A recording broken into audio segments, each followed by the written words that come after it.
I remember learning about, back in grade school, elements, not of bathrooms like Trump often talks about, but elements that individually are fine, safe, but you combine those elements and it becomes explosive. Then also, you have elements that on their own are dangerous, but you put them together, it's even more dangerous. The latter, is what we have here with Alex Jones talking with Marjorie Taylor Greene. If you think one of them espouses crazy, imagine putting them together. It becomes exponentially crazy. So here's this first clip where Marjorie Taylor Greene drops a bomb on Alex Jones's audience, which is to say that she needs proof of life, among other crazy statements you'll see her make rapid fire, proof of life for President Joe Biden, despite the fact that he just delivered an Oval Office address. Here it is. What do you make of all of that? It appears to be a coup to me, and I can't help but to use that word. We watched President Trump's assassination attempt fail. And by the way, I'm going to play all this for you. It's pretty long. And then I'm going to go through and respond to the very quick and crazy list of things she espouses. That word. We watched President Trump's assassination attempt fail, and then we watched the entire Democrat machine come in and force Biden out of the race after he had tested positive for COVID and appeared to be very sick. I think combining that with the rumored medical emergency from Las Vegas, Nevada, there's a lot of concerns. I've been calling for evidence of President Biden's health, his condition, and evidence that he's even alive.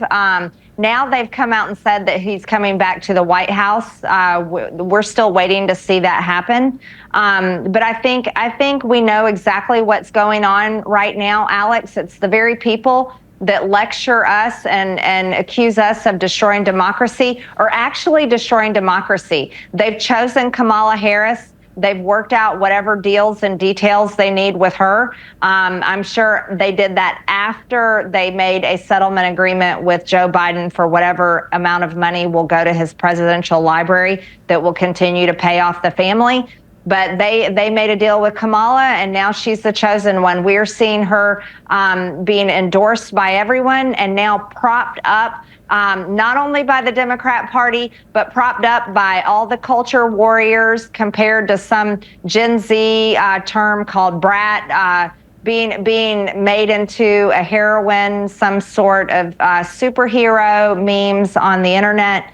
But really what we should be completely concerned about is not one single Democrat voter voted for her in a primary.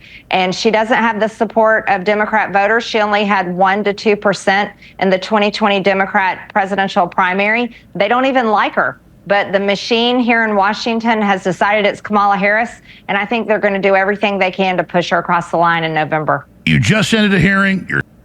Okay, and then Alex Jones's voice coming in. I don't know how he gets that much of a, just as a side note, a gargle. All right, Congressman Marjorie, good to have you on the show. Oh, also side note, look at how he introduces his shows when he posts these. America, this is the caption of this video that's 3 hours and 45 minutes. America is in an undeclared national emergency. The unelected deep state has successfully executed a coup against the executive branch and is now planning to move against Trump and the American people. I say again to the Alex Jones audience, I've met some of you who, at Trump rallies, for example, I've talked to some Alex Jones supporters, and you'll say that you've been watching him, some for over a decade, for years and years. He keeps saying that world-ending type scenarios are about to take place, and then they don't. How does that not convince you that maybe he's not the best source of information? They're coming after you next, and then they keep not coming after you. Okay, let's go through what Marjorie Taylor Greene said, then I'll play more from this interview. She said it was a coup. We hear that a lot. You heard it in that caption, against Biden. And it was interesting to jump to her last thought, sort of connects to it. She says the only way they could have gotten Biden to jump off or to hop off the ticket is facilitating some sort of settlement agreement, which I feel like the way they think about this indicates a lot about how they think and their priorities and their principles, and less so about Biden, because them thinking the only way Biden could be convinced that probably it's in the best interest of his party and his country to step off the ticket and let someone who might have a better shot of defeating Trump take over the nomination. The only way that could happen in their mind is you had to be paid off, because our guy Trump wanted to hold on to power so badly, despite the say and the interest of the American people, that he engaged in illegal schemes to hold on to power at the end of his presidency after losing that election. So that's what they understand. They're thinking the only way you could get him to voluntarily give up power is by paying him off some fancy presidential library, or the stuff he said in his Oval Office address, which I guess this was recorded before that if she's saying this sort of stuff, but is actually true. Maybe he actually has the integrity that he's demonstrating with his words in that address, saying that he's willing to put his own ambition below in his priorities list, and his own ambition specifically for power, which we've seen people have a really hard time giving up. He can put those things below his dedication to democracy, which right now, most pressing issue in favor of democracy is preventing Trump from winning. And he has been convinced, I'll admit pressured, but a compelling enough case was presented to him, it was reported in the last days before he made this announcement, that there was no path to victory for him. And so that being explained to him convinced him that for the sake of the country, not himself, but the country, he should step off the ticket. And we're already seeing that probably was the right decision based on the instant momentum that Kamala Harris's campaign is getting. People were hungry for this next generation, new, exciting, and while Biden's record is so impressive and he's been a fantastic president, this actually embodies that in a major way. But it was time for him to pass the torch. We are having confirmed in these days afterward. I will say too that believing that the quote-unquote coronation of Kamala Harris, or her coalescing support around herself, and now we know she has the support of enough delegates to be the nominee, that there was something wrong or fishy about that. Anyone could have started calling up delegates, calling up people to endorse them and try to get this sort of support. Biden endorsed Kamala Harris, so it was sort of an obvious next step, but she could have been challenged. People just chose not to. And so now she has the support of enough delegates to be the nominee. But what was really scary, and I promise we're getting to more from this interview, but you have a lot of lies. You got to give a lot of time to responding to them. She said it was a coup against Biden. They tried to assassinate Trump and failed. And then they did this with Biden. The same they. You aren't critically thinking about politics if you're able to group just every single different complicated issue, force, and interest into one they. And you can just point everything as they. Because they didn't try to assassinate Trump. Thomas Crooks tried to assassinate Trump, a registered Republican who wasn't motivated by any political ideology, seemingly. Instead, was looking up different politicians, including Democrats, to try to do some twisted thing for a demented fame or something, whatever it is that motivates these horrific acts throughout history. But they still try to connect that to Democrats and say that, I guess what she was asserting was that the assassination attempt failed, so that's why they had to then get Biden to go off the ticket. How do you see the world through that simple of a lens and that fact-free of a lens? Then obviously she called for proof that Joe Biden's alive. We heard conspiracy theories running rampant in the days after Biden made the announcement that he wasn't going to be running about him being dead. And that will be relating to a clip I'll play in a second here of a Trump supporter I talked to, but he's alive. We watched him in the Oval Office address, and he's just making a high-integrity decision. Then she said that they, are destroying democracy, not us. What she means is the left is destroying democracy by making a pretty last-minute decision, for sure, but a perfectly acceptable decision to change our nominee. That's destroying democracy, but what we were hearing post-assassination attempt was that saying MAGA is a threat to democracy, which it is, and that Trump's a threat to democracy, that's a call to violence. The assassination attempt, before they learned about the actual background of Thomas Crooks, they were saying that he must be a left-wing extremist motivated by the rhetoric that Trump is a threat to democracy. That's why I tried to take him out. We learned that not to be the case, and now they're saying that about the left wing, and they've been saying that for some time. So is she provoking violence by their own logic? And then the Kamala Harris is propped up, even though she raised hundreds of millions of dollars from small dollar donors, a bunch of people for the very first time contributing to her campaign. I think it's authentic motivation. And just last thing, why can't they get her name correctly? It has to be purposeful at this point. Kamala. They say every configuration of syllables and pronunciations except for the correct one.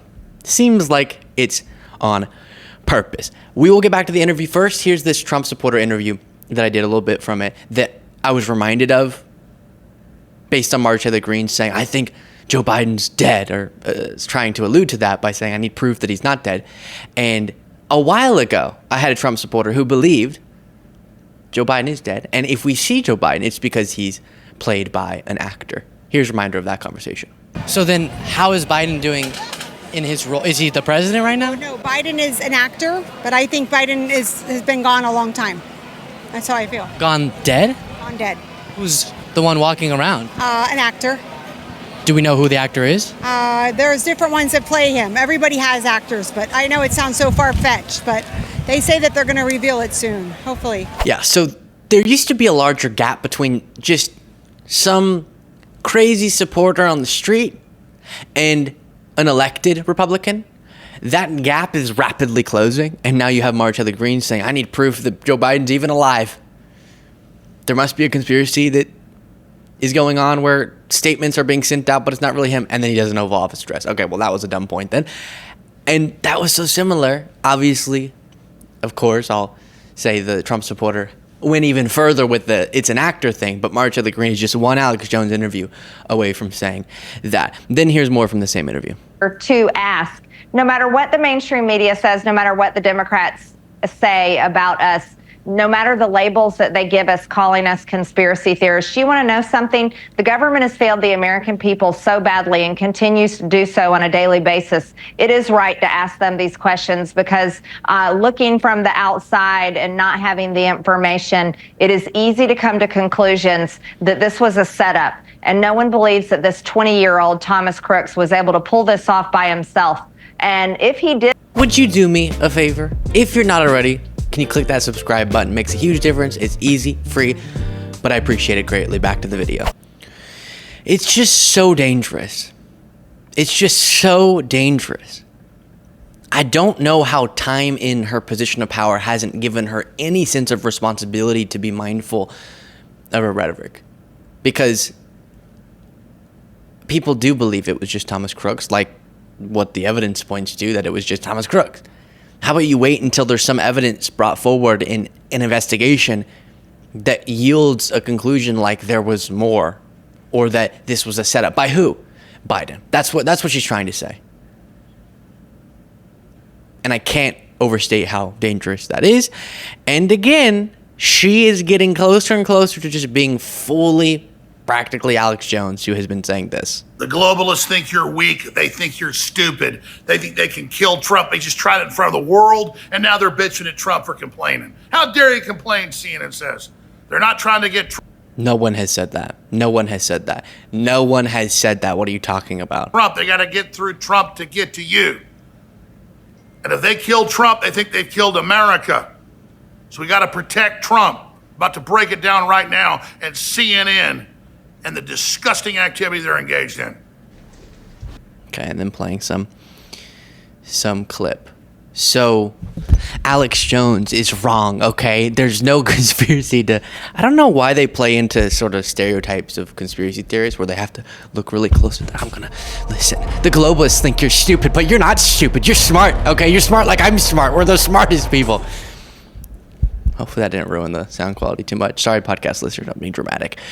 But the globalists didn't try to take Trump out. They didn't fail in front of the entire world. a deranged registered Republican who was looking for a significant act, and he chose violence in the most horrific way that we all denounce. He may have gone after a Democrat if that rally wasn't so close to his home, as his search history reveals. And somehow they can still characterize that as the globalists. Scary stuff. Let me know what you thought of all that in the comments. If you want to get extra content daily, you can do so by clicking the join button below.